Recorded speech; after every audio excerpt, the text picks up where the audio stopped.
The New England Patriots Dynasty, 6 Super Bowl teams, an undefeated regular season team, and also in that mix, the final team. But what if I told you that last team of the Dynasty was once the best team in the Dynasty? This is the 2019 New England Patriots and the greatest NFL team that never was. On February 3rd, 2019, the Patriots won their 6th Lombardi Trophy in a defensive affair versus the Los Angeles Rams. Sound familiar? Also like that 2001 run, the Patriots were doubted most of the way, with Brady himself saying, "I know everyone says we suck and can't win any games, but we'll see," right before heading into a hostile environment in Arrowhead and taking down the Kansas City Chiefs en route to Super Bowl 53. So what about the subsequent New England Patriot team?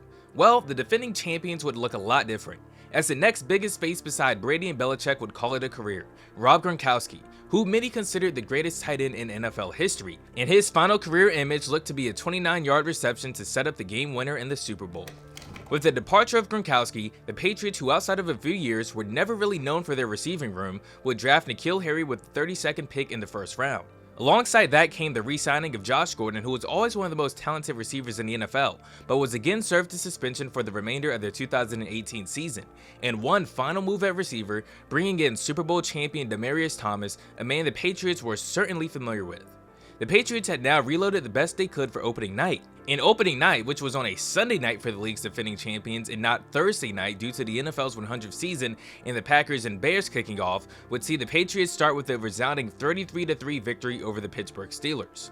The Steelers and Patriots in the previous years always had thrilling battles, so to see the Patriots open up and look very strong defensively, while Brady looked like he hadn't missed a step, throwing for 3 touchdowns, 341 yards, and 0 interceptions, sent a very strong message to the league. But what might be the biggest thing that led to the Steelers only putting 3 points on the scoreboard was the absence of Antonio Brown.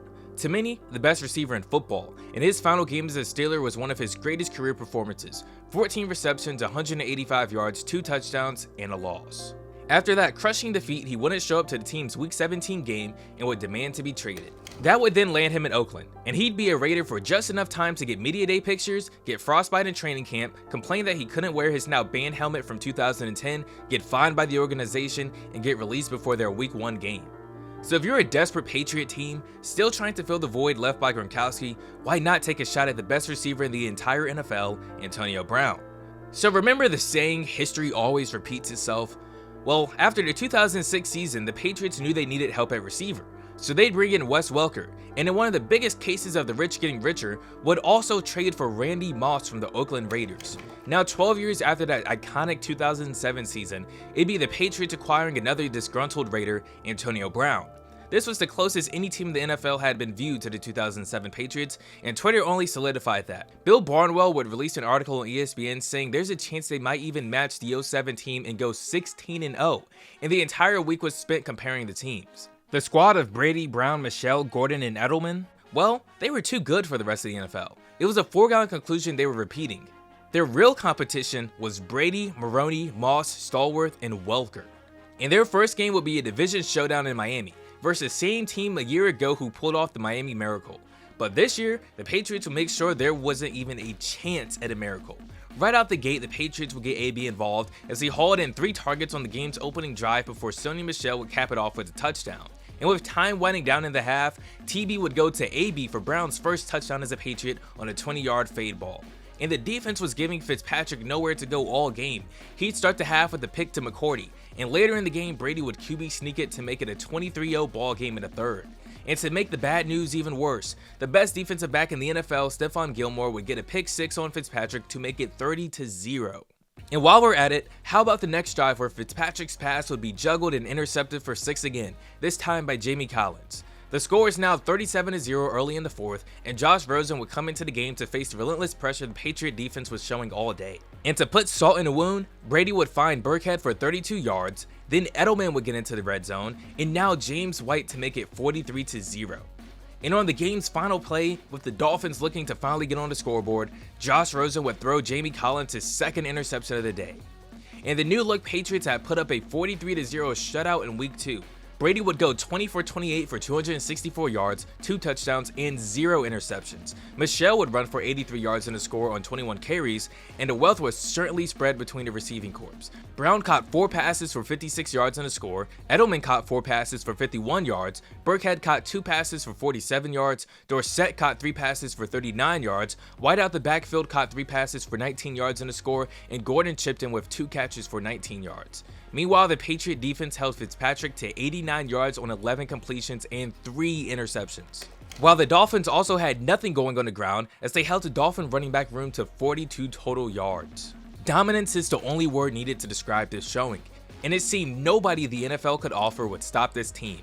So if nobody from the outside can get the job done, then what about an implosion from the inside? Because after just 11 days with the team, the Patriots would release embattled wide receiver Antonio Brown due to misconduct. And just like that, it was over. The talks of 2007, an undefeated season, it was all thrown down the drain. The Patriots knew what they were getting into with this signing, and just like 11 days before, we're back to desperation.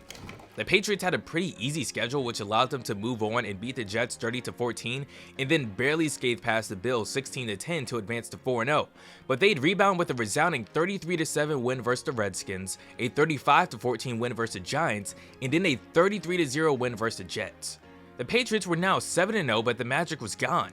Of course they were going to beat these teams. They're the Patriots after all. But this right here was not the Patriot way. This was quickly turning into one of the worst seasons of Brady's career despite the winning. And desperate times calls for desperate measures. And those measures were met by trading for Mohamed Sanu from the Atlanta Falcons by way of a second-round pick. With the Patriots offense hanging on by a thread, Sanu's 33 reception for 213 yards and a touchdown in 7 games was the Patriots' last hope. The next outing, the Patriots would beat the Browns 27-13 with the new addition Sanu going for 2 catches and 23 yards. Yes, the Browns are now 2-5, but this was a highly anticipated game entering the season because the Browns had added superstar receiver Odell Beckham from the Giants to join his former LSU teammate Jarvis Landry and former Heisman Trophy winner Baker Mayfield. So the Patriots were now 8-0, and in the days following the game, Brady would tell NBC, "I have to be the most miserable 8-0 quarterback in the history of the league."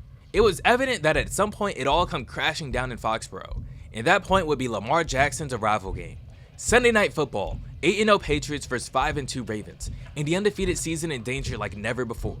And right out the gate, the Ravens went right down the field. In action, Jackson would glide into the end zone for the game's first points. The Patriot offense followed it up with a quick 3 and out, and the Ravens followed it up with a field goal drive led by Lamar.